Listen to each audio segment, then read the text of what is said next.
Bonne nouvelle pour la bande de diaspora éparpillée à travers le monde. Le quotidien est comme facile. Et ça, le sous-souté au Katakayu, au Kénéroté, l'agence pour la bande de Kombongo. Dans là, il y a application sans web au Ezali. Très facile. Au côté télécharger à partir à téléphone. Là, au quotidien la bande de Ko. Au Baza, na Kinshasa, République du Congo, au Baza, na Congo-Brazzaville, République du Congo.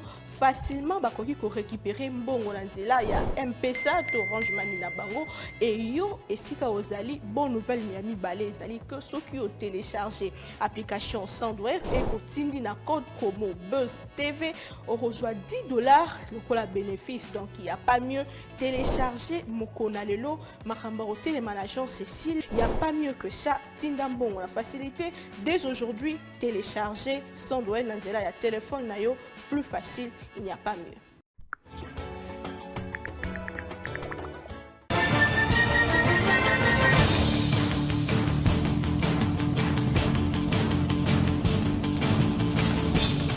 Le président de la République, Félix Tshisekedi, a regagné Kinshasa le dimanche 5 mai au terme d'une tournée européenne qu'il a conduite en Allemagne, France et Belgique. Le chef de l'État congolais a accordé 3 interviews dans son périple, à savoir aux médias allemands Deutsche Welle, au journal français Les Figaro et LCI. Dans sa dernière interview à LCI, le président congolais est revenu notamment sur les relations entre la Chine et la Russie. La Chine et la Russie en Afrique se comportent mieux que les Occidentaux. Ils ne prétendent pas nous faire la morale. Félix Tshisekedi a également défendu la démocratie chinoise.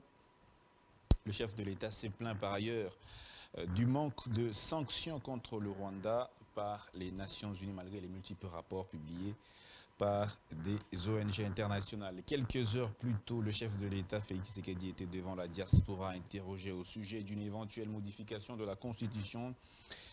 Le président Tshisekedi a déclaré comme suit.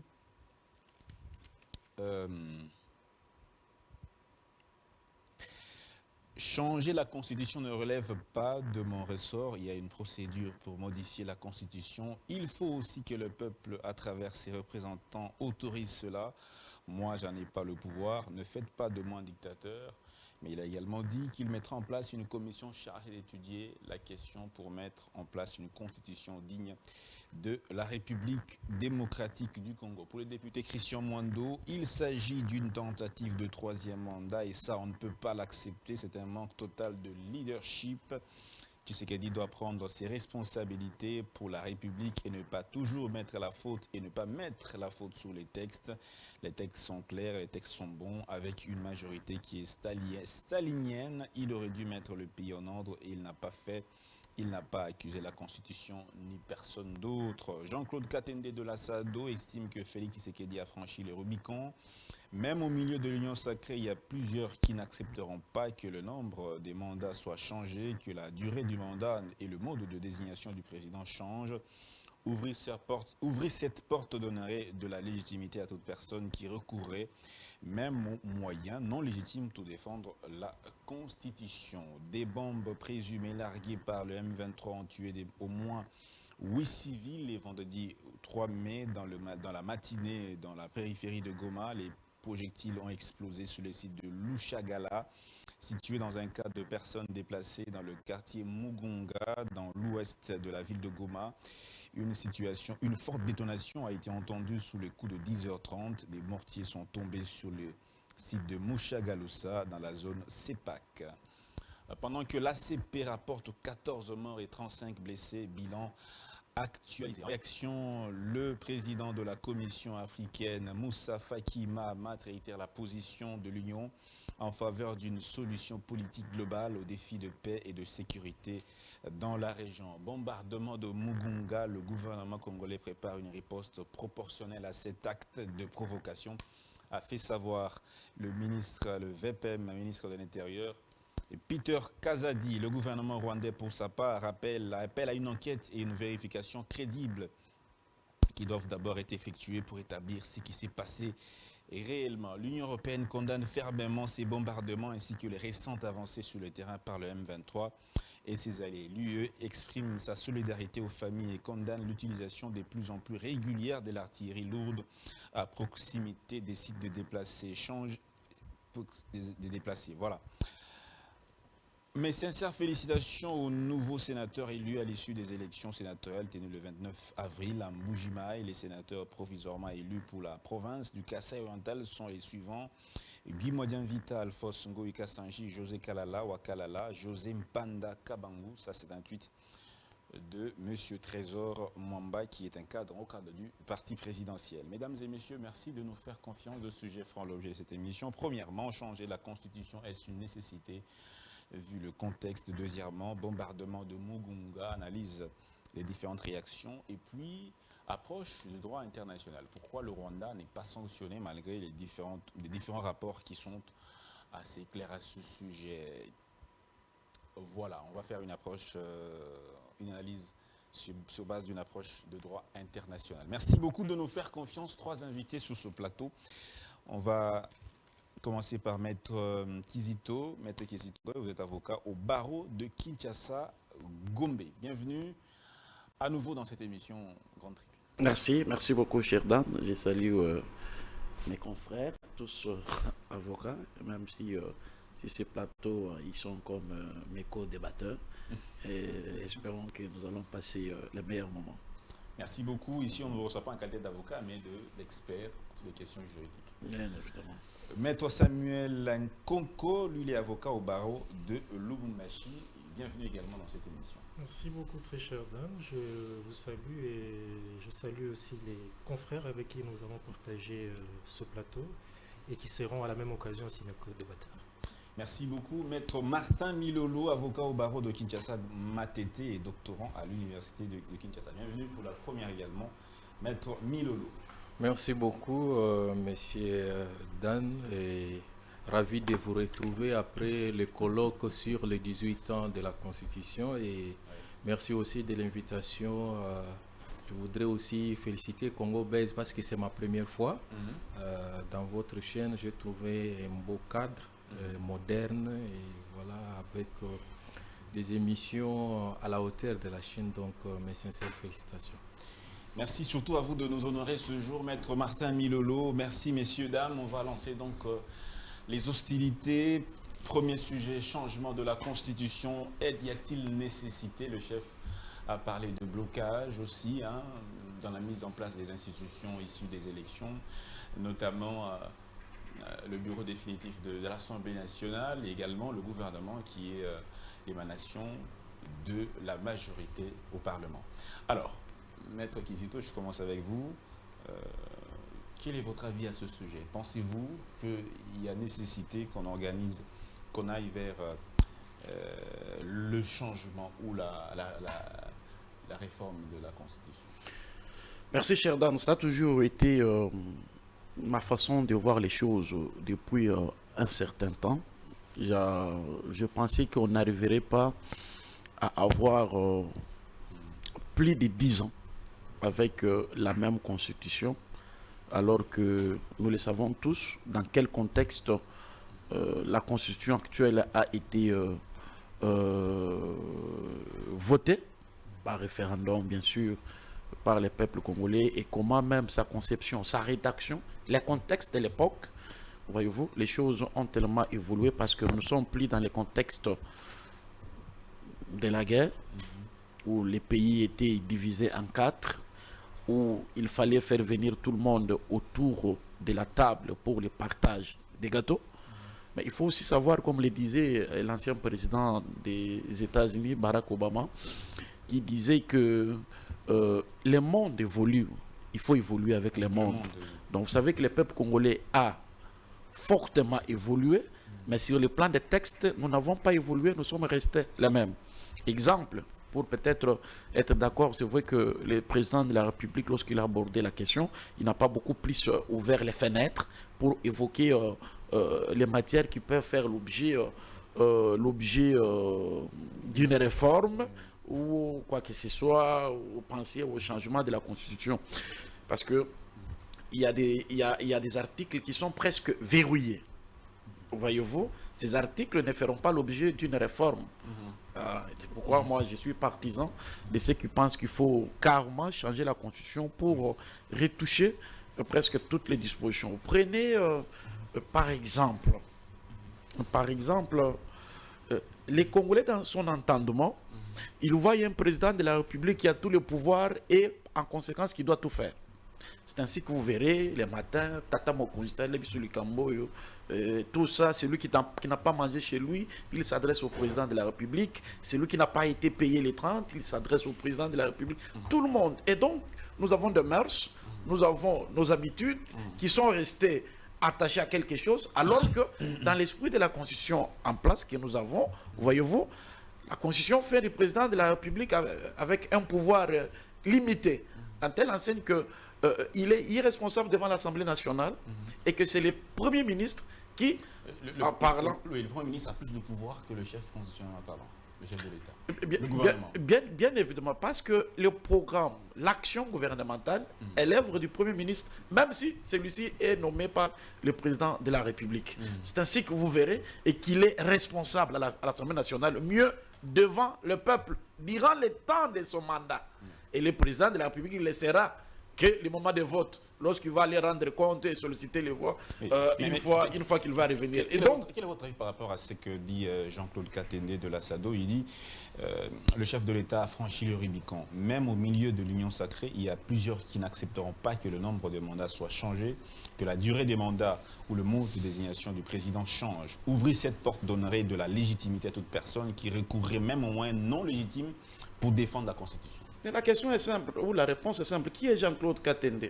Qui est-il devant les souverains primaires? Puisque le peuple qui a décidé hier, voyez-vous, ou qui a accepté quelque chose hier, peut la refuser aujourd'hui. Et ce que nous avons fait hier, nous pouvons défaire aujourd'hui. Et donc, son point de vue, je ne pense pas qu'il va concerner tous les peuples. La Constitution, ce n'est pas l'affaire d'un seul individu, mais surtout...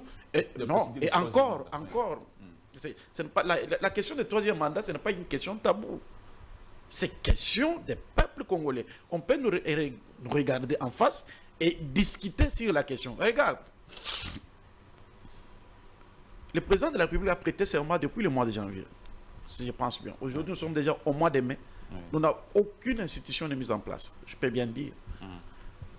Voyez-vous, pourquoi cette constitution pose un problème? À quel niveau? Oui, mais vous voyez-vous, pour arriver d'abord même à dénicher la majorité, on parle d'une prétendue majorité qu'aurait le président de la République. Cela encore, c'est de la rêverie.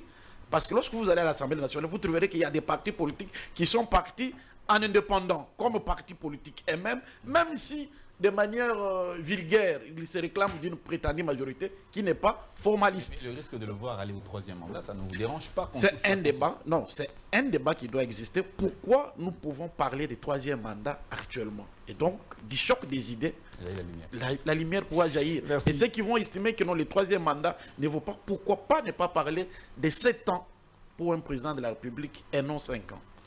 Parce que l'exemple est là. Vous verrez, lorsque le président de la République est venu en 2019, lorsqu'il a prêté son serment, vous voyez ce qui s'est passé, jusqu'à ce qu'on nous produise un fameux procès de 100 jours. Pourquoi? Parce qu'on voulait bien faire pour être en interaction avec la population qui avait le sentiment d'attente, d'avoir des choses changées. Mais en entre-temps, le blocage constitutionnel était là. Il y a des actes que le président de la République ne pouvait pas faire pour satisfaire l'opinion. Des curiosités simplement. L'infraction comment dire, l'infraction d'auteur intellectuel, est-ce que c'est reconnu dans le code pénal? Ça a été une faute monumentale, c'est une erreur, ça n'a jamais existé. Lorsque vous prenez le code pénal congolais, vous ne trouverez pas une infraction qui s'appellerait infraction intellectuelle, ça n'existe pas. Encore que définir, comme il faut le faire, le professeur Kaloub, que je respecte beaucoup, je sais que ça a été peut-être lapsus, définir l'infraction de détournement dans ce contexte-là, de ce procès de 100 jours, jusqu'à dire que c'est une infraction intellectuelle, c'est une faute, et c'est pourquoi la Cour de cassation était revenue là-dessus. On a cassé cette œuvre-là parce que ces aberrations ne devraient pas prospérer. Voyez-vous, parce que c'est simple, il faut connaître que l'infraction de détournement, les deniers publics doivent être entre tes mains. Les mains là, ce n'est pas des mains gauche-droite, commencer à balbutier. Non, l'argent sorti et que tu as touché pour des fins bien définies. Et que ne l'ayant pas fait, vous pouvez être poursuivi dans ces contextes. Et donc, il n'était pas question de revenir là-dessus. Tout ça, c'est la constitution de notre pays. C'est la constitution de notre pays. mais vous êtes partant pour le changement. Maître Samuel Konko, votre avis à ce sujet, est-ce que vous pensez que c'est le moment de penser à une réforme ou à une révision ou encore un changement total de la Constitution? Merci beaucoup, très cher Dan, pour ta question. Je salue aussi l'intervention du confrère tantôt. Je ne suis pas de ceux-là qui pensent que la Constitution doit être révisée ou changée. Et je suis encore moins de ceux-là qui pensent que la Constitution est un instrument juridique qui ne peut faire l'objet d'aucune révision. Mais très cher Dan, la Constitution, pour être changée, d'abord au départ, il faut d'abord savoir c'est quoi la Constitution. C'est d'abord un contrat social et un pacte républicain. Quand on évoque ce genre de principe, c'est pour dire quoi, très cher Dan? C'est pour dire qu'il s'agit là, non pas d'une volonté d'une personne, mais il s'agit d'une volonté de tout un peuple. Voilà pourquoi l'on dit que la Constitution, c'est d'abord un esprit, c'est aussi des institutions, et c'est aussi des pratiques, comme le disait De Gaulle, on s'entend. Là que le président de la République, présentement, évoque la question de la révision de la Constitution, du changement de la Constitution, il a dit lui-même que cela n'entrait pas dans ses prérogatives, il fallait laisser à ceux-là à qui cela a été habilité. Moi, je veux considérer cela comme un ballon d'essai. Le président de la République a émis une pensée, et il laisse la population pouvoir développer cette pensée. Il a dit qu'il va mettre une commission chargée d'étudier comment arriver à ce changement. Bien entendu, très cher Dan. La volonté est clairement exprimée. Cette volonté qui est clairement exprimée fait partie de la vie démocratique. Vous savez, cette effervescence ne fait que vitaliser un peu la vie démocratique dans un pays. Il n'y a pas de questions taboues. S'il y a révision constitutionnelle, il faut qu'il y ait au préalable des raisons, très cher Dan. On ne révise pas la Constitution pour le plaisir de pouvoir la réviser. Pourquoi lorsqu'on met en place une nouvelle Constitution, les conséquences des droits sont lesquelles? C'est qu'on met en place un nouvel ordre politique. Qu'est-ce que l'on reproche à cette nouvelle Constitution avant de pouvoir la réviser? Mais on parle déjà de retard dans la mise en place des institutions ici, des élections. Dan, on ne peut pas évoquer le retard dans la mise en place des institutions comme étant une cause qui puisse fonder les gens à réviser la Constitution. Pourquoi? Parce que présentement, l'absence de certaines institutions, l'absence du gouvernement, très clairement est due à certains calculs politiques. On ne dira pas que c'est à cause de la Constitution. Mais déjà, il fallait que les députés nationaux, le Parlement soit totalement constitué, la majorité soit constituée pour qu'ils puissent refléter le gouvernement. C'est un retard déjà qui s'engage. La majorité a déjà été constituée. Nous savons tous que l'Union sacrée... Mais ça a pris du temps. Ça n'a pas pris forcément du temps, très cher Dan. Le président de la République a été élu et il est passé, je crois qu'il a prêté serment, c'était c'était vers le mois de janvier. Aujourd'hui, nous sommes au mois d'avril, je crois qu'on est déjà après... Je vous rafraîchis la mémoire. Augustin Kabouya, mission d'information, 30 jours. Oui. Après, renouvelé, 60 jours, c'est beaucoup de temps. Voilà. Pendant que nous avons vu au Sénégal un gouvernement de 25 membres, on a pris pas moins d'une semaine, ils ont déjà un gouvernement qui est déjà en train de travailler. Bon, par rapport à la question du Sénégal, c'est peut-être lié au régime politique qu'il y a qui est différent du nôtre. Mais par rapport à notre question à nous, en République démocratique du Congo, la mise en place de l'institution dite gouvernement n'est pas liée à un problème de constitution. C'est plutôt ici lié à un calcul politique. À l'heure actuelle, c'est vrai que le gouvernement ne peut pas être investi. Pourquoi? Parce que nous avons l'Assemblée qui n'a pas encore mis en place son bureau définitif. C'est un fait clair. Il faudrait que le bureau définitif soit mis en place pour que le gouvernement soit investi. Mais pourquoi jusqu'à présent, le bureau définitif de l'Assemblée nationale n'est toujours pas mis en place? Moi, je ne cesse de dire que c'est à cause de calculs politiques. Mais partir de cela, pour pouvoir briser un pacte républicain, serait très dangereux. Serait très dangereux. Voilà pourquoi il serait encore préférable que le président de la République qui a évoqué cette question puisse clairement évoquer les raisons qui puissent fonder ce changement de constitution ou cette révision. Tant que les raisons ne sont pas encore clairement définies, ça serait un saut vers l'inconnu. Un saut vers l'inconnu, mais on parle déjà, certains parlent d'une tentative de troisième mandat. Bon, parler de troisième mandat aussi serait très dangereux. Pourquoi? Parce que nous savons qu'une des conséquences réelles lorsqu'il y a un changement de constitution, c'est que même les mandats repartent à Beauvau. Voilà pourquoi certains pensent que si on met en place une nouvelle constitution, on risquerait carrément de répartir à Beauvau par rapport au nombre de mandats du chef de l'État. Mais en cas de révision constitutionnelle, les mandats ne seront pas changés, ils resteront intacts. Merci beaucoup. Maître Milolo, votre avis à ce sujet? Est-ce que vous pensez que le contexte se prête-t-il au changement ou à la révision de la Constitution?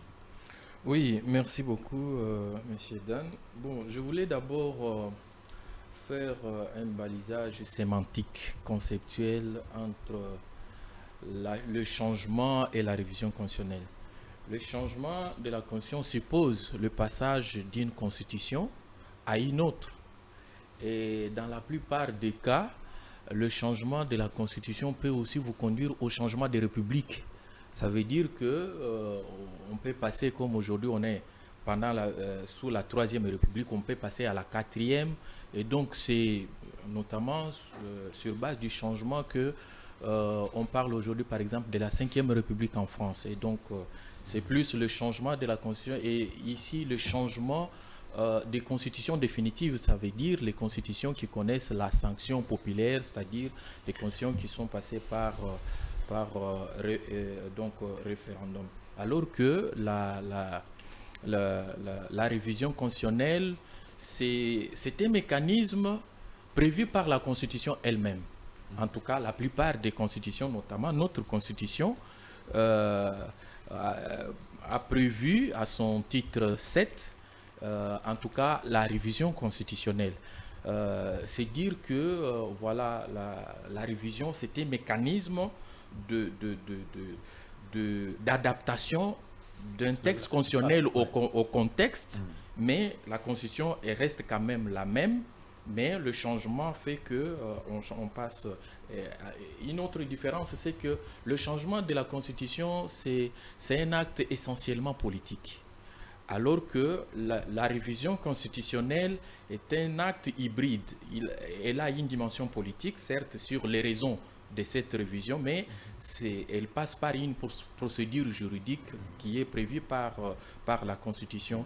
Ce qui veut dire que la révision constitutionnelle fait partie du droit constitutionnel, alors que le changement de la Constitution fait partie de la science politique. Parce que mais non, par rapport au contexte, moi je voulais d'abord qu'on se mette d'accord que la Constitution est révisable. Cette Constitution est révisable parce qu'elle-même a prévu sa procédure de révision. Ça, on doit être clair là-dessus. Le constituant originaire a prévu une procédure.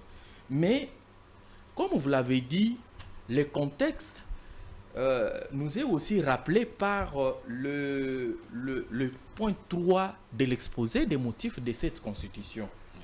Son deuxième alinéa qui donne les raisons de cette Constitution qu'on veut soit changer, soit réviser. Quelles sont ces raisons? Le constituant dit ceci. Les préoccupations majeures qui président à l'organisation de ces institutions sont les suivantes, notamment assurer le fonctionnement harmonieux des institutions de l'État, éviter les conflits, instaurer l'État des droits, contrer toute tentative de dérive dictatoriale, garantir la bonne gouvernance, lutter contre l'impunité et enfin assurer l'alternance démocratique. Voilà la principale ou les raisons majeures. Parfois, les doctrinaires appellent ça les 7 vaches sacrées de cette Constitution. Alors, si on veut réviser cette Constitution, il faut qu'on regarde par rapport à ces raisons, qu'est-ce que cette Constitution bloque pour qu'on puisse atteindre ses objectifs. Par exemple, pour éviter les conflits, pour lutter contre les dérives dictatoriales, qu'est-ce qui bloque dans cette Constitution qui fait qu'on puisse d'abord passer par la révision de cette Constitution? Parlant par exemple du retard dans la mise en place des institutions, je pense que ça c'est plus lié à l'environnement politique qu'au texte constitutionnel. Parce que même quand la Constitution... C'est pas lié au texte. Ce n'est pas lié au texte. La formation du gouvernement, l'information, ce n'est pas lié au texte. Pourquoi? Parce que lorsque on confie une mission de 30 jours à l'informateur, ça veut dire qu'il n'est pas obligé d'attendre 30 jours, l'écoulement de 30 jours pour finir son travail. On dit que le délai, le temps qu'on lui a accordé, c'est de 30 jours. Mais il peut finir le travail avant 30 jours. Il peut le finir en 5 jours, en 10 jours, en 20 jours ou en 30 jours. Tout comme il peut ne pas le finir en ces 30 jours. Voilà pourquoi on ajoute d'autres 30 jours. Et donc ça, c'est plus par rapport à la flexibilité ou à l'environnement politique que le problème de la mise en place des animateurs. Et là aussi, il faut qu'on soit clair. Pas des institutions, parce que les institutions ont été déjà mises en place et elles ont été instituées par la Constitution. Dès lors qu'elles sont prévues dans la Constitution, qu'elles ont été installées, elles existent, mais c'est le problème des animateurs.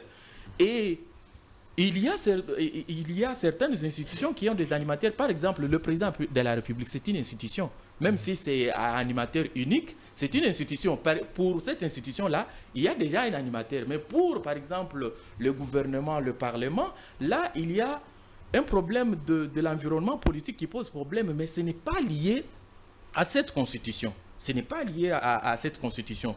Maintenant, pour dire qu'on peut réviser... Pour conclure, le contexte ne se prête pas. Le contexte ne se prête pas, mais pour dire aussi qu'on peut réviser la Constitution sans toucher aux articles verrouillés. Mais je pense qu'il y a là un problème parce que nous devons aussi apprendre de notre histoire. L'histoire constitutionnelle nous révèle d'ailleurs la récente. Cette Constitution a déjà été révisée en 2011.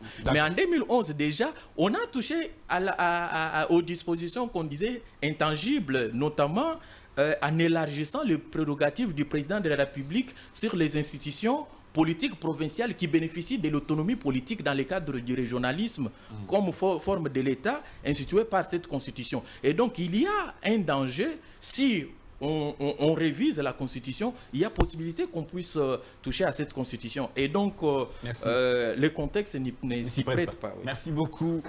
Maître Milolo, alors, il est arrivé légèrement en retard, mais bienvenue quand même. On connaît les casse-têtes de Kinshasa. Maître Godefroy Ilunga, lui également au barreau de Matete. Bienvenue dans cette émission. Première question déjà, pour vous, le contexte se prête-t-il pour la révision constitutionnelle ou le changement?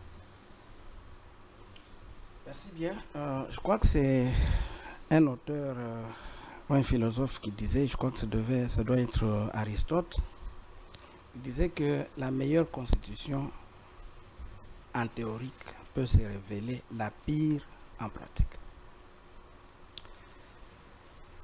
Nous avons une constitution qui a fait du chemin et il est normal qu'après un bon bout de temps, après avoir marché donc, que nous puissions nous arrêter pour faire une évaluation. Une évaluation de ce qu'a été, n'est-ce pas, cette constitution que nous avons eue en 2006 dans la pratique. Alors la question, est-ce que le contexte se prête à la révision ou à la modification? Bon, lorsque je venais, je vous ai entendu parler du vœu du président de la République. Je voudrais d'abord commencer par là pour dire que le chef de l'État a parlé de la possibilité de la révision ou de la nécessité, n'est-ce pas, de la révision constitutionnelle ou du changement de la Constitution, mais seulement, comme l'a dit notre ami, Maître Samuel Konko, le chef de l'État n'a jamais donné les raisons, n'est-ce pas, de la modification. Il n'a pas non plus donné quelles sont les dispositions dont la modification s'impose ou les dispositions qui auraient mal fonctionné dans la mise en œuvre de cette constitution. Il a dit que la question a été confiée à une commission d'experts, de juristes, d'experts en la matière, mais je ne pense pas que cela puisse équivaloir à franchir les Rubicons.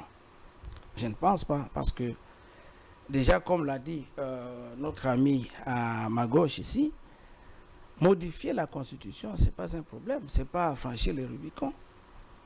Est-ce que le contexte, pour quelles sont les raisons selon vous? Donc c'est maintenant qu'il faut poser la vraie question. Quel est le contexte qui peut amener, n'est-ce pas, qui nécessite cette modification? Je crois que c'est la question qu'il faut poser.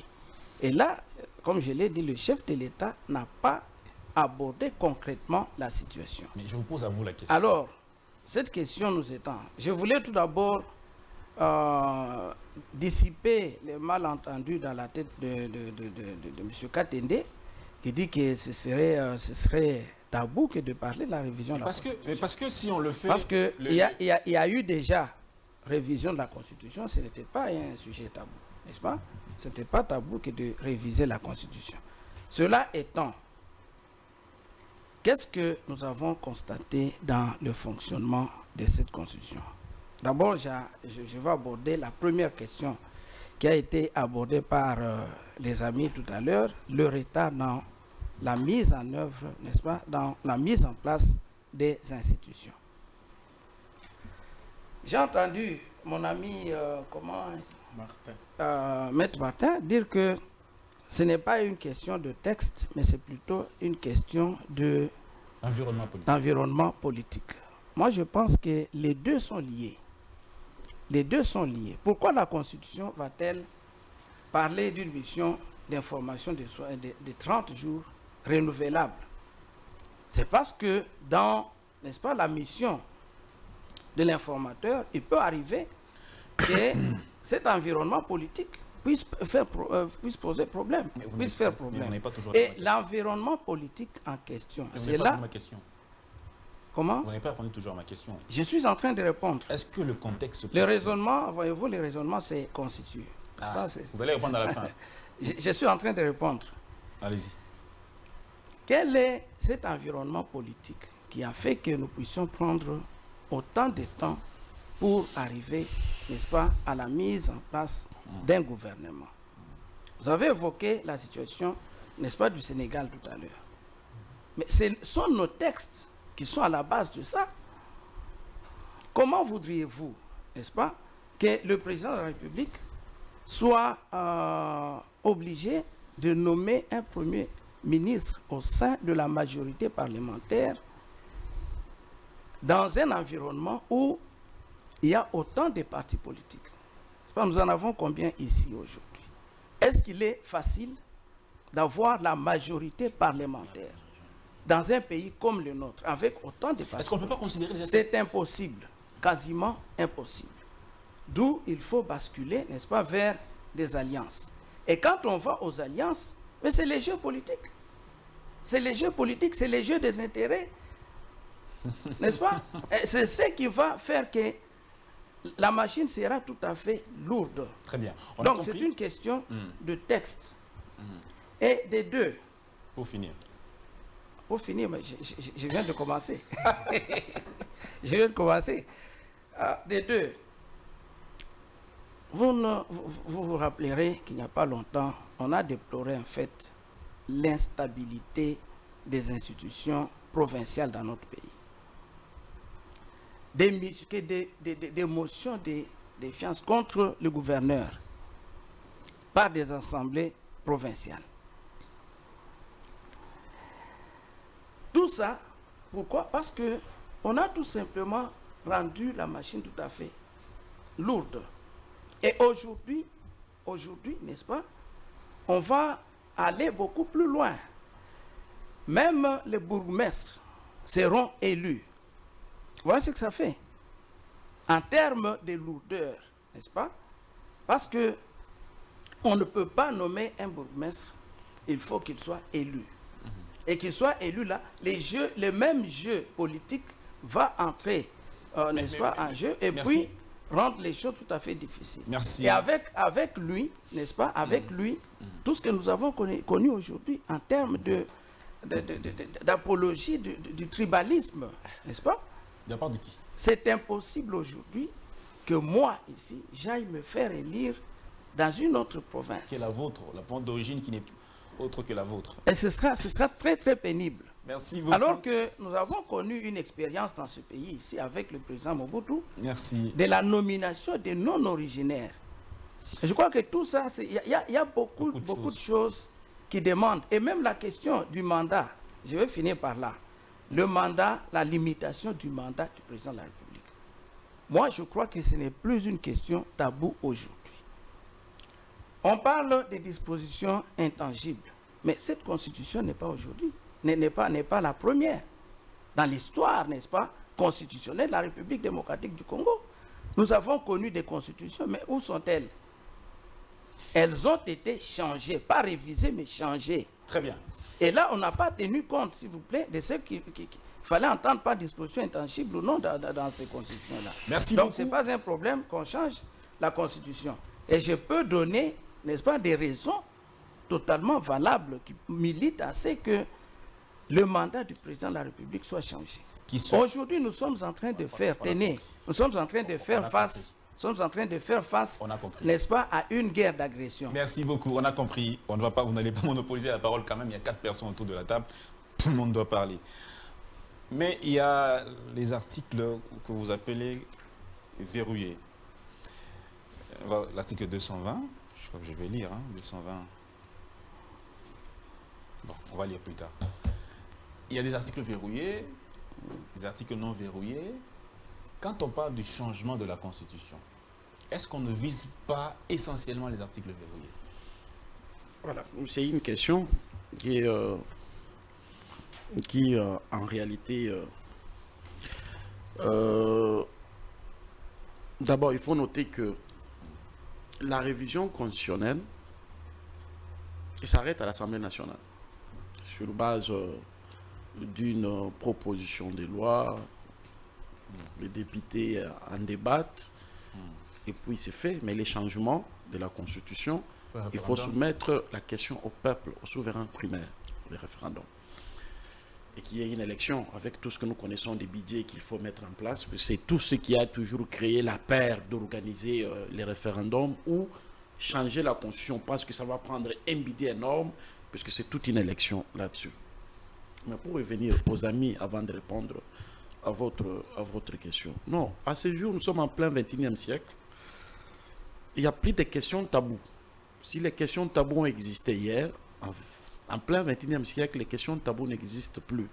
Et surtout, ici, ce qui concerne la loi fondamentale. Vous voyez, c'est la Constitution qui est le miroir de la République. Or, celle-ci, il est attesté aujourd'hui que nous connaissons des petits soucis, mais que nous ne pouvons plus continuer à penser que c'est des petits soucis. C'est devenu déjà des soucis majeurs. Il est revenu là-dedans, on dit, mais si le président a connu des difficultés pour mettre en place le gouvernement, non, ça ce sont des stratégies politiques parce que les textes ont tout réglé. Oui, les textes ont tout réglé. Mais regarde le fonctionnement. Les confrères voulaient aborder la question, mais il n'est pas allé en profondeur. On parle dans cette constitution de comment vous appelez, de multipartisme ou intégral, d'avoir des partis politiques tels qu'on les connaît. Mais l'histoire politique de notre pays nous renseigne. Depuis qu'on a mis le fameux article, il ne me revient pas en tête, de la majorité à l'Assemblée nationale, quand on dit que le Premier ministre sort issu de la majorité parlementaire, vous verrez qu'aucun parti n'a jamais eu 250 députés. Mais le plus grand danger dans cette question qui se pose, c'est qu'on permette au chef de revenir après cette réforme. Au chef de l'État, oui, de revenir. Mais où est le problème? S'il revenait, c'est un être mortel, même s'il revenait, et s'il mourait. Donc il va revenir, il va rester éternellement président de la République. Non. Voyez-vous, le problème c'est d'avoir des textes clairs qui permettent qu'on puisse évoluer. Nous ne pouvons pas continuer à être là. Vous savez que le président de la République, une fois nommé le Premier ministre, il n'a plus aucun pouvoir de les destituer. Donc la théorie de celui qui nomme et révoque n'est pas de mise dans les contextes du président de la République et du Premier ministre. Pourquoi? Parce qu'il est nommé bien sûr, mais il est investi par les députés nationaux à l'Assemblée nationale. Et donc, il est redevable à ces députés, à moins que ces députés les destituent. Sinon, on va assister au bras de fer comme à l'époque de Kasavubu et de Lumumba. Et donc, notre constitution a un problème. Mais la question, maître, vous êtes... C'est ainsi que vous verrez. Attendez, c'est ainsi que vous verrez. Pour que le président de la République nomme un Premier ministre, il y a beaucoup de manœuvres. Il faut qu'il trouve quelqu'un qui sera dans sa poche pour créer une prétendue collaboration. Et cette collaboration-là ne sera pas du fait de nos textes tels qu'établis entre le président de la République et le Premier ministre. Non, non, ça sera comme des relations. Il y a un chef, un patron avec Namona Mitinda. Il donne les ordres au téléphone et cela obéit. Voyez-vous? Or, cela ne fera pas évoluer la République et nous connaîtrons toujours des difficultés telles que nous sommes en train de les connaître. Et donc, je suis pour qu'on change la Constitution. Lorsqu'on mettra la Constitution, on va évaluer chaque disposition. J'en ai plein pour peut-être essayer de réfléchir. Peut-être lors d'une autre émission, on peut revenir sur des sujets tels que repris dans cette Constitution. Il y a même des pièges énormes là-dessus. Des pièges énormes dans cette Constitution. Et donc, pour vous, le contexte ne pose pas problème. le contexte ne pose pas problème. On a toujours mille raisons pour ne pas faire quelque chose. On aura toujours des raisons pour ne pas faire quelque chose. En conséquence, on ne peut pas bloquer la République puisqu'on parle du contexte d'un président de la République. De toutes les façons, il n'y aura aucune élection dans ce pays où on aura des présidents de la République. On n'en aura qu'un seul. Et celui-là, il peut faire un mandat, des mandats, et puis il part. Voyez-vous, qu'est-ce qu'on doit changer? C'est qu'on peut changer. Oui. Un, s'il faut qu'on puisse en tenir à l'opinion publique, voyez-vous, donnons tout le pouvoir au président de la République. Régime présidentiel. Régime présidentiel. Ça ne demande pas... Parce que l'opinion actuelle, ça fait, depuis même Joseph Kabila, regardez bien, l'opinion ne connaît pas le Premier ministre. On parle moins de lui. Et pourtant, c'est lui l'homme qui a le budget, qui a l'argent, c'est lui qui construit, c'est lui, alors c'est lui. Voyez-vous? Et donc, on lui donne ce pouvoir. À ce moment-là, à chaque fois que les choses ne marchent pas, on le fait démettre, il part. On verrouille, on le fait responsable devant le Parlement et ça sera très court. Au lieu de faire un monstre qui est là, qui règne, mais qui ne dirige pas, qui ne gouverne pas. Et s'il faut gouverner, on dit non. D'ailleurs, c'est lui qui chapeaute les conseils. Oui, il chapeaute le conseil des ministres où les décisions se prennent. Mais il est irresponsable. C'est dire que s'il commet des bêtises, vous allez les sanctionner que lors des scrutins, après 5 ans. Le changement de régime n'appelle pas forcément au changement de la Constitution. Vous dites? Le changement de régime, on peut aller à une révision simple, pas, ou à une réforme simple. Non, c'est ainsi, je vous dis, mais pour y aller et réviser, donc vous ne toucherez pas au mandat. Alors qu'aujourd'hui, il est prouvé que, voyez-vous, nous sommes déjà, je peux dire qu'on a déjà, le président de la République n'a plus 5 ans. Alors jusqu'à présent, il n'a pas encore posé aucun acte, depuis qu'il a été élu. Et ce n'est pas de son fait. Hein? Ce n'est pas de son fait. C'est sa faute. Ce n'est pas de son fait, parce que la problématique, elle est là. Vous verrez. Même si on avait les bureaux définitifs à l'Assemblée, vous voyez comment on peine pour avoir un bureau définitif à l'Assemblée nationale? C'est pour la première fois qu'on organise les primaires. Pourquoi? Pourquoi? Alors que nous sommes en pleine démocratie, laissez les gens aller faire de l'électrique. Oh non, Union Sacrée, on ne veut pas de désordre. Non, le désordre est là. La Constitution crée du désordre. Et donc, il faut déverrouiller ce qu'on avait fait à l'époque, lui donner soit plus de temps, si nous pouvons partir de 5 ans, et puis nous allons de 5 ans à 7 ans, par exemple, il faut en discuter, et puis lui ouvrir ces champs-là de responsabilité pour qu'il puisse se faire sentir. Parce qu'en réalité, le président de la République a besoin de se faire sentir dans l'opinion, par ses actes, alors qu'il est limité. C'est pourquoi vous verrez qu'il a des conseillers très forts, plus que les ministres dans l'opinion. Voyez-vous, puisqu'il veut que son action soit visible politiquement parlant, alors que c'est le ministre sectoriel qui est responsable de tous les actes et tous les trucs. Et donc, il faut en parler, ou soit on maintient la Constitution, à ce moment-là, on reste vigoureux et que chacun travaille et que le pouvoir judiciaire puisse poser les actes nécessaires. Or, ça sera difficile de voir la Cour constitutionnelle convoquer un président de la République en plein mandat, ni un Premier ministre en plein mandat devant là-bas pour être entendu. Là encore, il y aura des problèmes puisqu'il faut avoir l'accord à l'Assemblée nationale. Avec cette pratique de la majorité, on va bloquer la procédure. Et donc, c'est compliqué. C'est compliqué. Nous allons vivre l'enfer. Nous passerons, nos enfants vivront le même enfer et ça ne sert à rien de rester sur ce territoire congolais en train de souffrir. Or, Dieu veut nous voir prospérer et réussir. Vous pensez déjà à quitter ce pays? Vous imaginez. Alors, on va vivre l'enfer. Cette constitution, Maître Nkonko, vous disiez que ça ne pose pas de problème. Mais tout ce qui a été évoqué par vos co-débatteurs d'en face, Maître Kizito, qui parle déjà du problème de la responsabilité du chef de l'État devant le peuple. Il n'est pas celui qui a la totalité du pouvoir. Et pourtant, c'est lui qui a été élu par la base. Vous ne pensez pas que c'est déjà une contradiction? Merci beaucoup, très cher Dan, pour ta question. D'abord, pour répondre à chaud au confrère Kizito, nos enfants ne vivront pas l'enfer. Nos enfants Ok. ne vivront pas l'enfer. Le Congo n'a pas commencé aujourd'hui.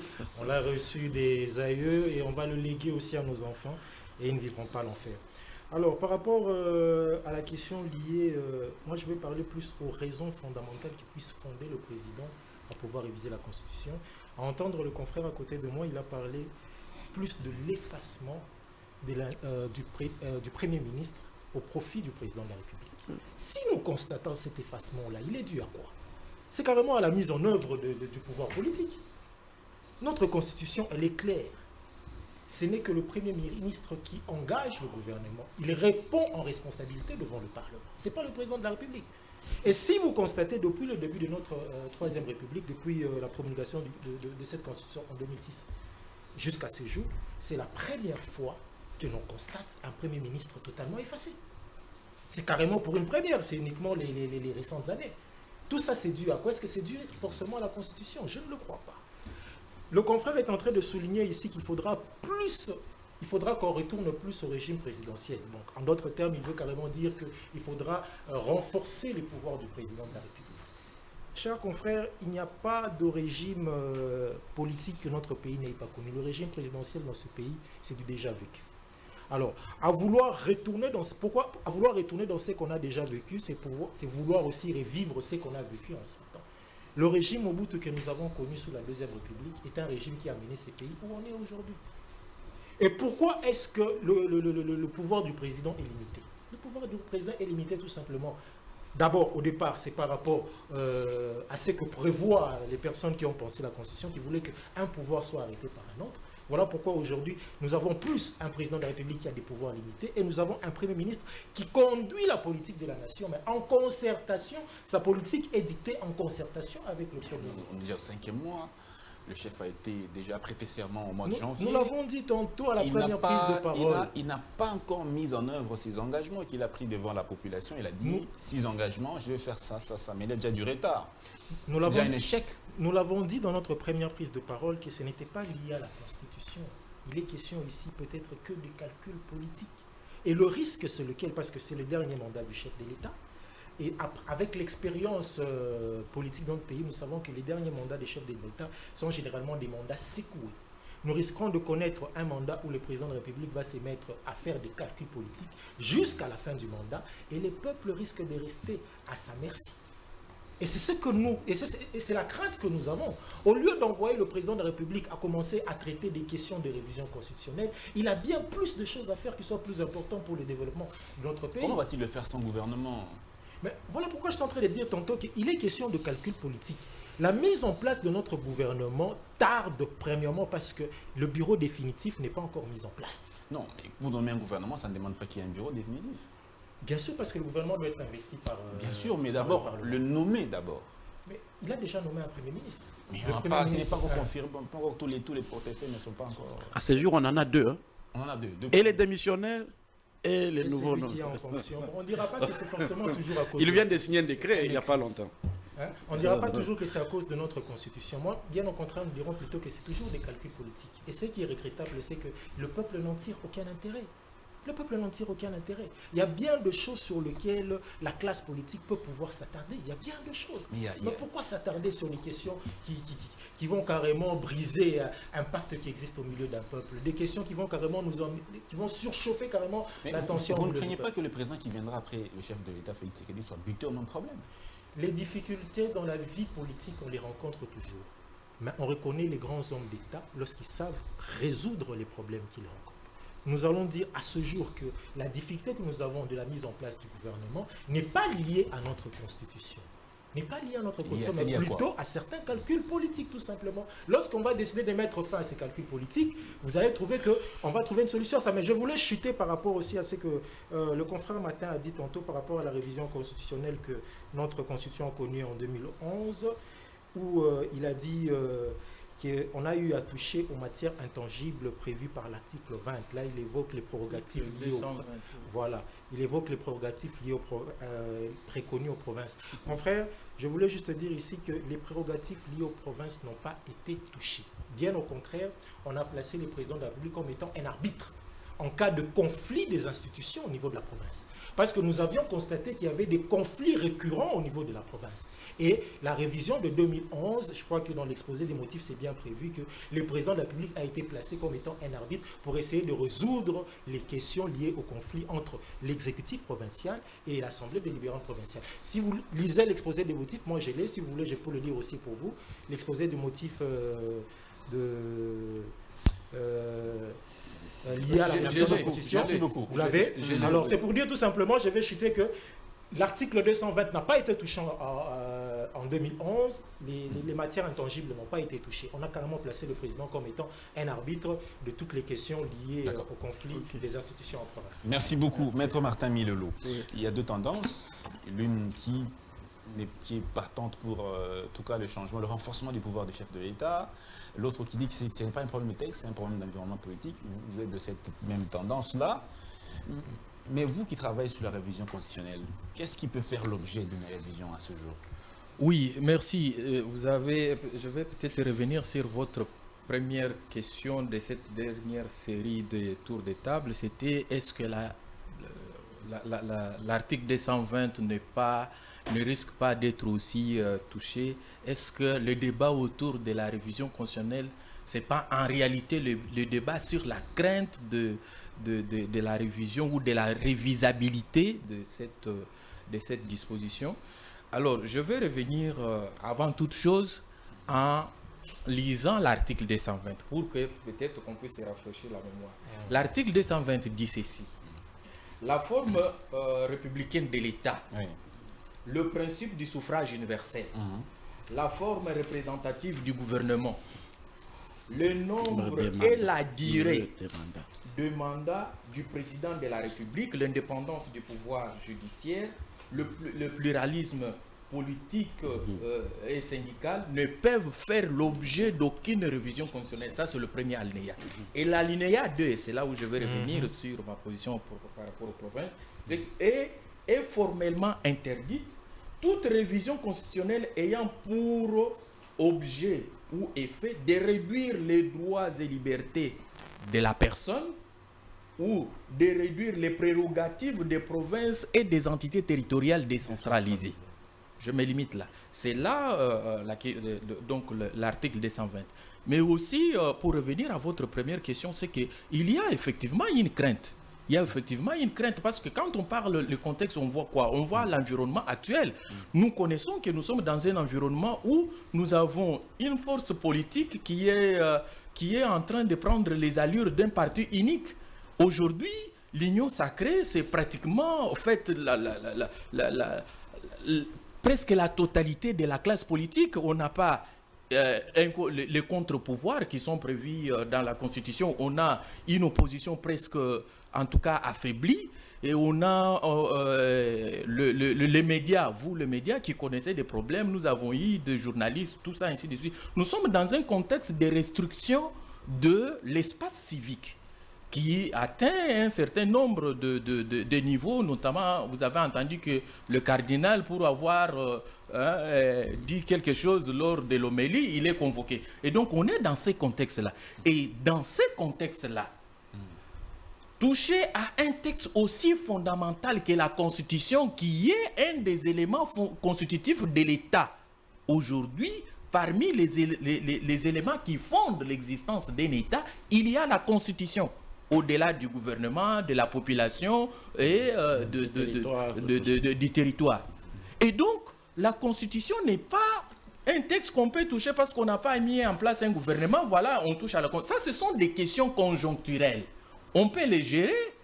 Et donc, ça, ce n'est pas une question qui est liée à un texte fondamental que la Constitution. Parce que ici, c'est un pacte fondateur.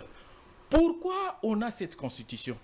Et il y a les confrères Kizito et le confrère Leno, Samuel, ont évoqué un certain nombre de raisons qui sont compréhensibles. Moi, je dois être vraiment honnête. Quand il y a quelque chose qu'il faut saluer, je les salue. Ils ont évoqué un certain nombre de raisons qui sont valables d'une certaine manière, mais ce sont des problèmes conjoncturels. Ce sont des problèmes qu'on rencontre dans la vie normale de tous les États. Ce n'est pas un problème de la Constitution parce que le régime posé par cette constitution, c'est un régime qui est une réponse à un autre régime. Le confrère Samuel l'a dit. Nous avions connu un régime présidentiel, mais qui a basculé dans le présidentialisme. Même le régime présidentiel n'est pas mauvais en soi. Par exemple, aux États-Unis, nous avons un régime présidentiel, mais qui marche parce que là, il y a une culture qui s'est ancrée. On sait qu'il y a un président qui vient avec son administration, il travaille, il n'y a pas de gouvernement, il n'y a pas de premier ministre aux États-Unis, il n'y a pas de premier ministre en Afrique du Sud. Et donc, ils ont de régimes présidentiels qui marchent, mais nous, c'est par rapport à notre contexte. La Constitution, c'est aussi l'identité d'un peuple. La Constitution met en place un pacte qui montre l'identité et la vision de ce peuple-là par rapport à ce... Et donc... On va retenir pour vous que la question de la révision constitutionnelle ne se prête pas... La question de la révision constitutionnelle, en tout cas, ne doit pas être abordée dans ces contextes. Je ne dis pas qu'il n'y a pas des choses qu'on ne peut pas retoucher dans cette constitution. Moi, je suis scientifique, je le reconnais. Dans mes analyses scientifiques, j'ai même proposé certaines dispositions qui posent problème dans cette Constitution. Il y a la contradiction entre l'article 85 de la Constitution et l'article 119. C'est ce qui est à la base du conflit entre le FCC et le CACH. Quand le FCC a dit, bon voilà, il fallait passer par les congrès pour l'état d'urgence, vous vous souvenez.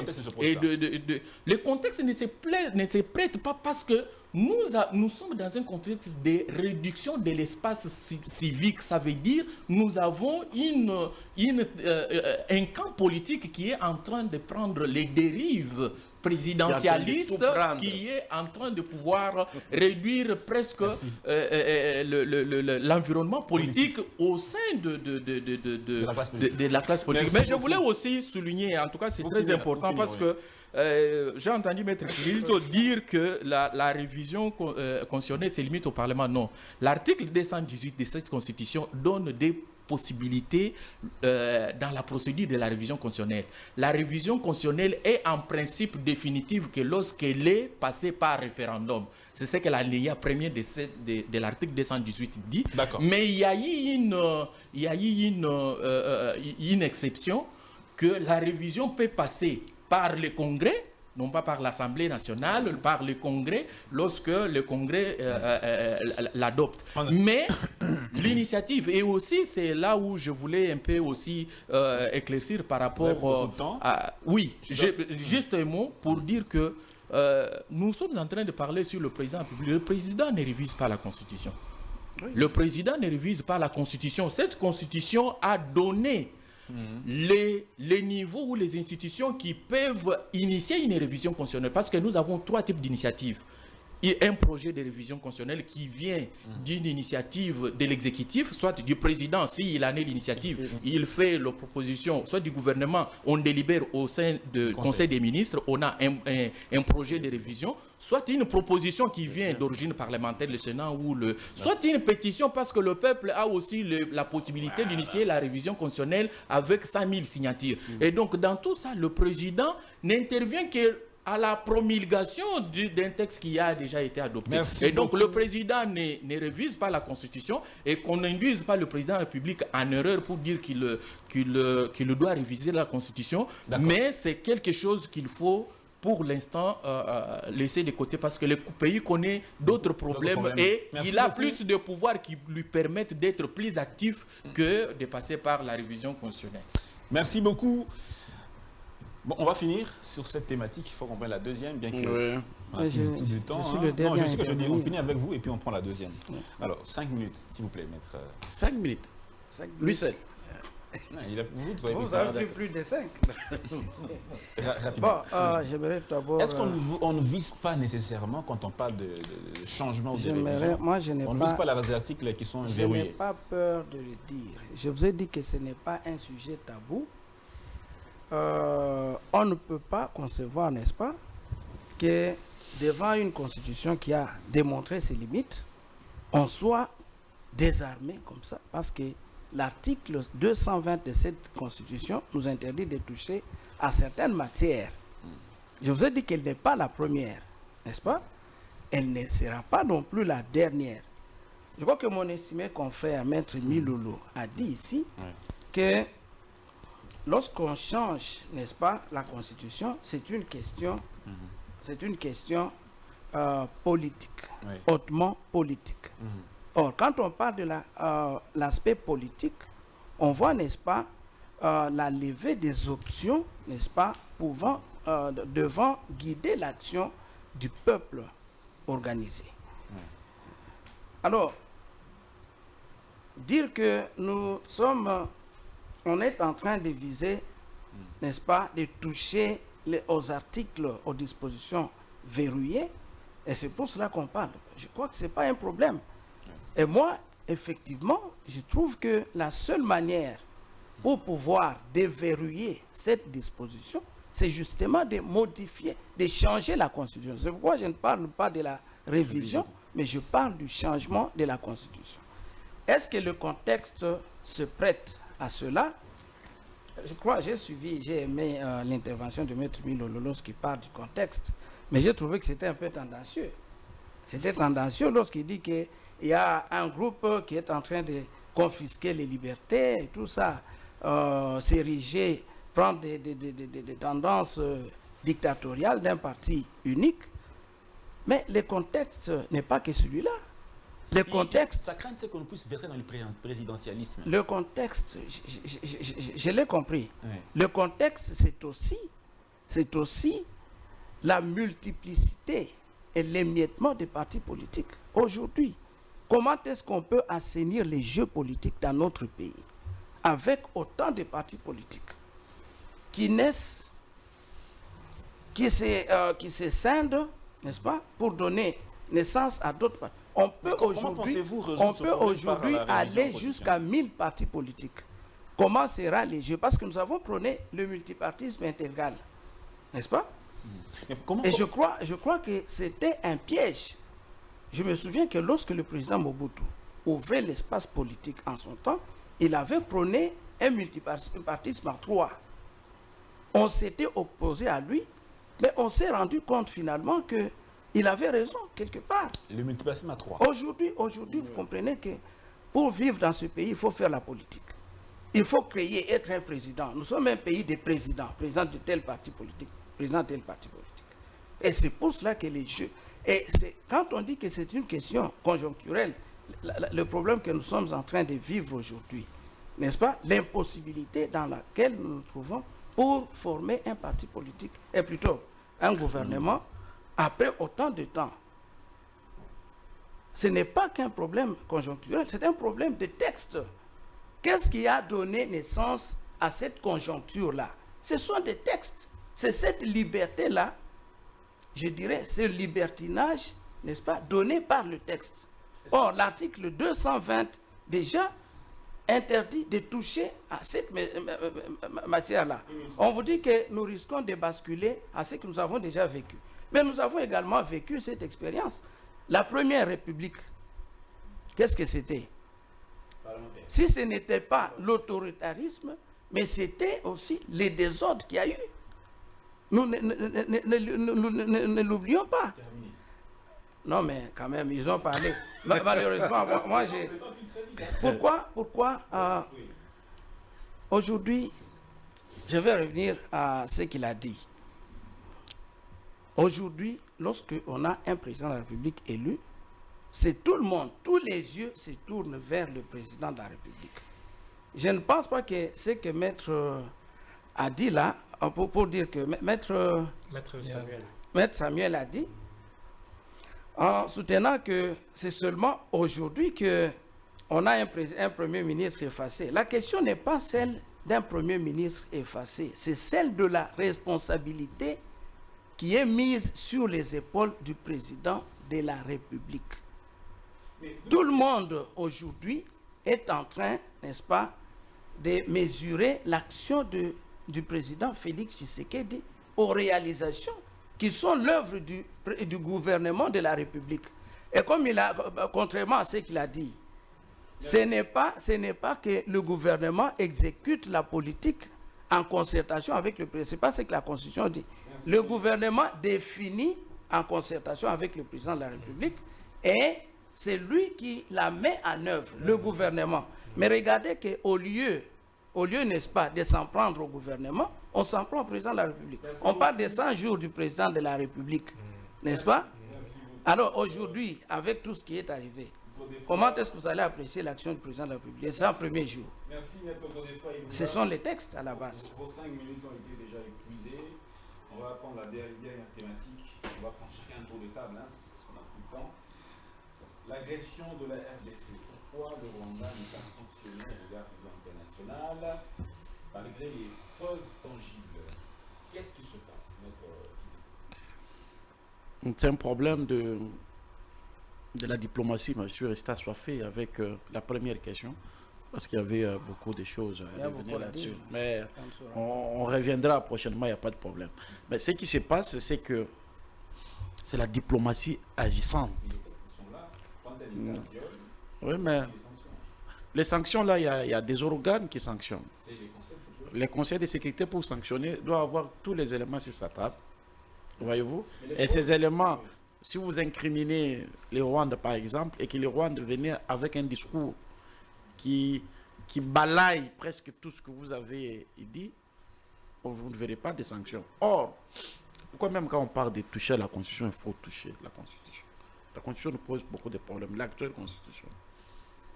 Parce que, déjà, sur le plan de mettre en place les nouvelles institutions, ça cause un problème avec la géostratégie, mettre des gens, tous les trucs, ce qui est aussi à la base de ce qui se passe à l'Est. Regarde.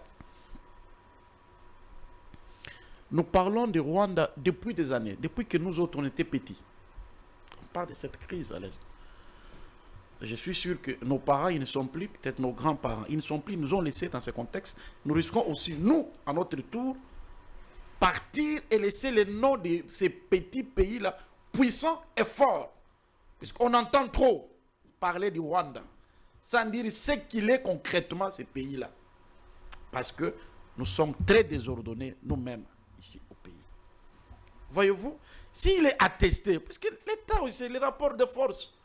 Après tout, il ne faut pas parler seulement de la diplomatie et autre chose. Vous avez vu la Russie et l'Ukraine? C'est la guerre. La Russie a estimé que vous avez franchi la ligne rouge et donc pour ma sécurité, la sécurité de mon peuple, je dois me battre. Il a ouvert les faits. Mais nous, on tâtonne. Pourquoi nous tâtonnons? Si nous disons que c'est le Rwanda, engageons la guerre. Il n'y a que ça. Et maintenant, le Rwanda, là, il se cache derrière nous-mêmes, les Congolais. Vous avez vu, on parlait de M23 depuis. On était avec Nanga Kinshasa ici. Quand Nanga Kit va là-bas, c'est lui qui devient le numéro 1. Parmi les nouveaux qu'on venait de recruter, il y a des gens qui sont même des infirmes. Mais on les voit avec les armes. Vous pensez qu'ils sont capables de marcher 10 km à pied? Non. En réalité, c'est que on nous mène une guerre. C'est vrai, on parle d'une guerre asymétrique et tout ça, mais nous ne sommes pas organisés à tel point qu'on puisse agir proportionnellement parlant, avec la même stratégie. C'est-à-dire, on nous récupère nous-mêmes ici à l'interne, avec, comme il a dit, que pour vivre dans ces pays, il faut être politique. Tout le monde a déjà compris le jeu. On va jouer en cachette à l'est de la République, on tue des personnes pour se faire une santé politique quelque part. Et c'est le Rwanda qui tire les ficelles avec les ONGD qui sont là et qui font l'histoire. C'est connu de tous. Et donc, le laboratoire politique congolais doit être à même de comprendre la problématique et de poser les actes en connaissance des causes. C'est dire, si hier, il y a une bombe qui est tombée sur notre territoire, et que le gouvernement dit que cette bombe vient du Rwanda, pourquoi on doit passer à la télévision pour dire que non, nous étudions la possibilité de réagir? Parce que le Rwanda, quand il a tiré, quand il a bombardé, il a fait un communiqué, demain je vais bombarder en RDC. Non, nous sommes lâches, acceptons-le. Et donc, le lendemain, on allait réagir directement.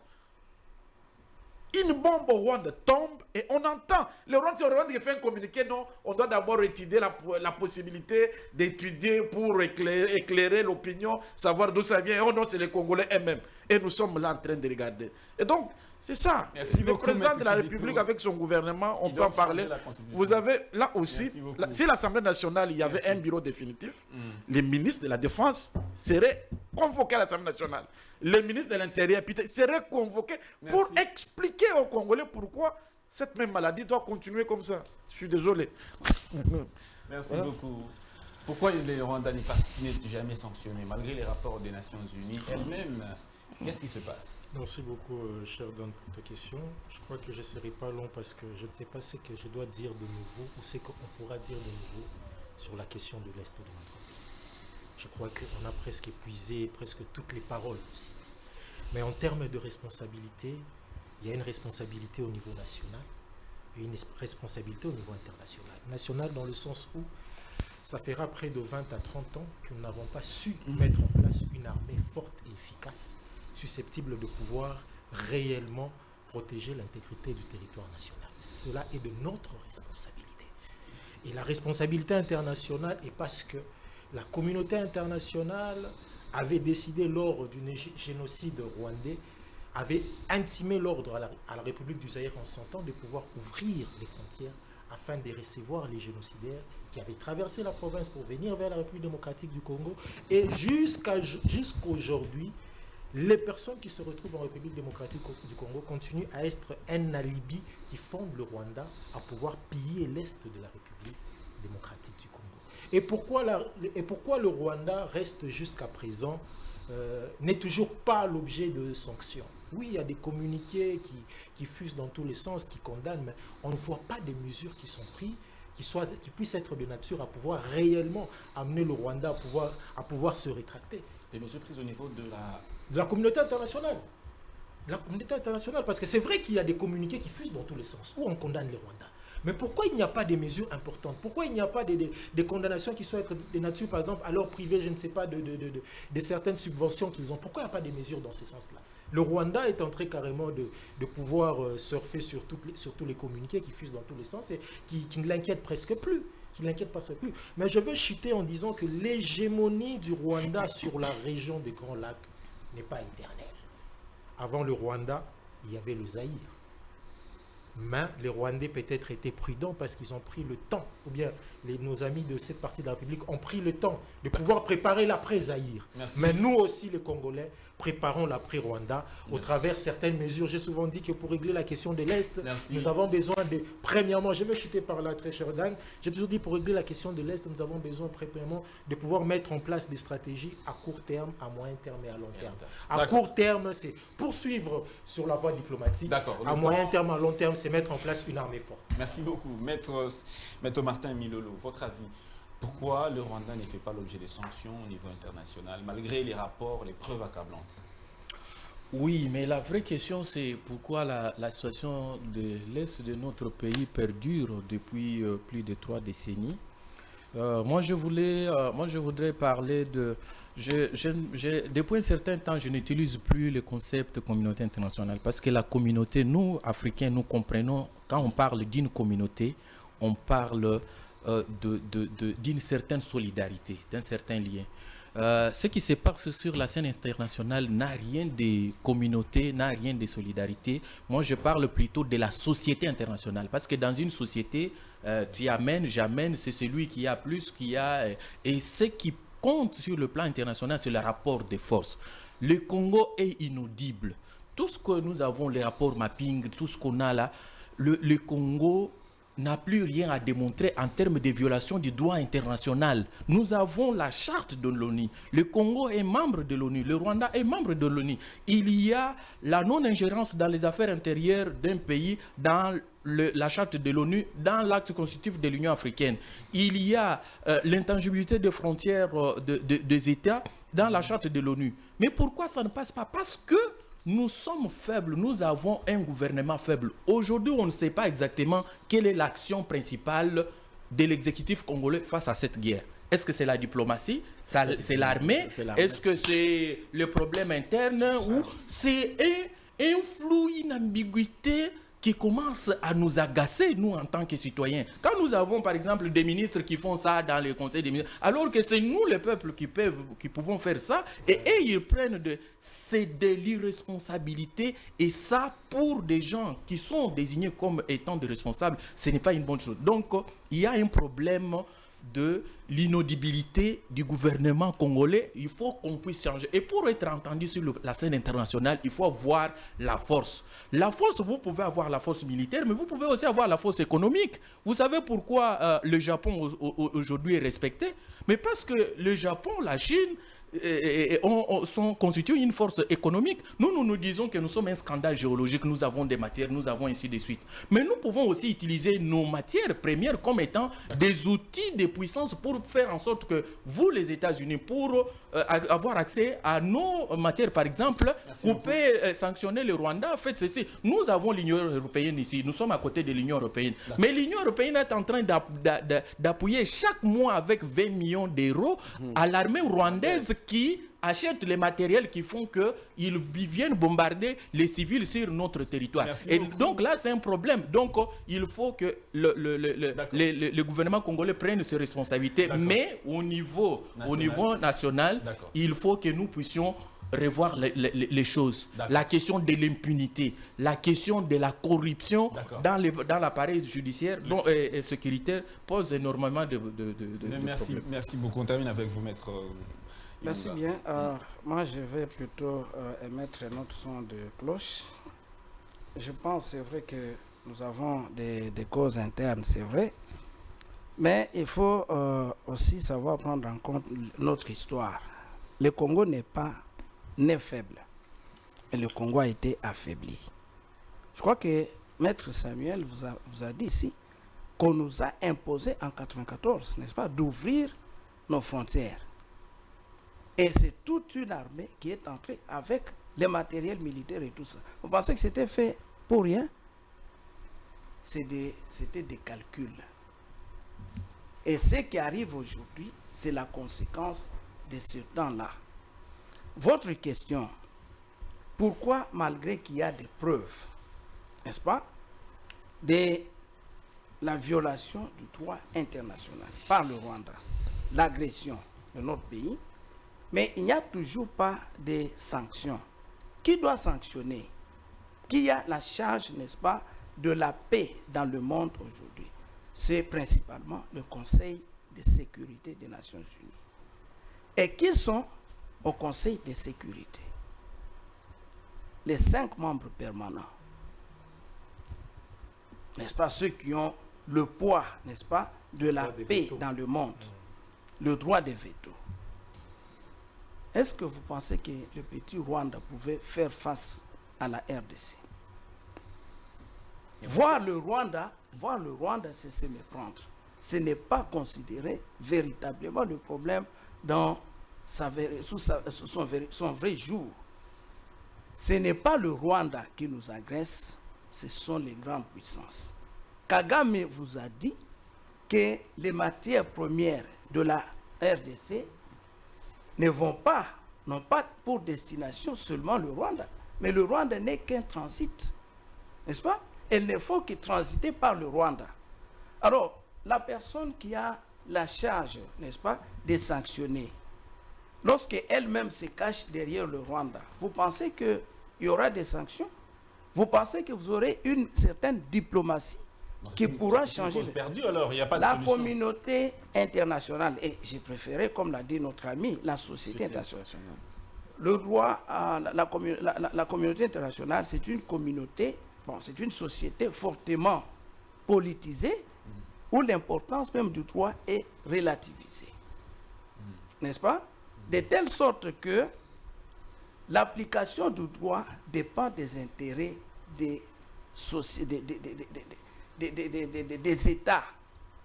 Donc ce sont ces États-là qui ont des intérêts en RDC, qui se cachent derrière le Rwanda. Et c'est pour cela que malgré tout ce que vous pouvez dire, moi je ne crois pas que notre gouvernement n'ait pas fait suffisamment pour, n'est-ce pas, rendre sa voix audible. Je crois que sous la présidence du président Félix Tshisekedi, beaucoup a été fait pour que la communauté internationale puisse arriver à... que les ministres puissent montrer, ce n'est pas un signe, n'est-ce pas, de l'impuissance, non. Nous avons hérité de quelle armée? Merci beaucoup. Une armée qui a été affaiblie intentionnellement. Merci Je vous dis, ce qui est arrivé en 1994, c'était fait intentionnellement, et avec tout ce qu'il y a eu en 2009, 2013 et tout ça, l'infiltration de notre armée. C'est ce que nous sommes en train de vivre. Donc le Congo, ce n'est pas la faiblesse, mais c'est tout simplement un complot international contre la République démocratique du Congo. Merci C'est ça le beaucoup. problème. Merci beaucoup d'avoir été là, messieurs, pour la qualité de cet échange. On vous dit donc au revoir. Merci à tous les téléspectateurs de nous avoir également suivis. Portez-vous bien. On se retrouve donc demain avec un autre casting pour d'autres questions dès l'heure. À demain.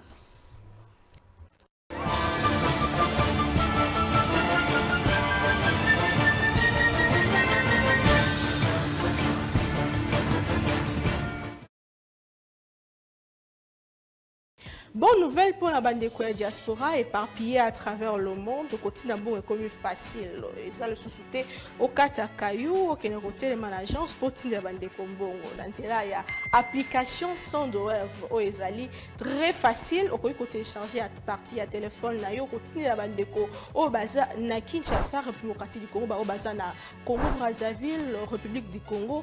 Facilement, bakoki ko récupérer mbongo na nzela ya M-Pesa to Orange Money na bango.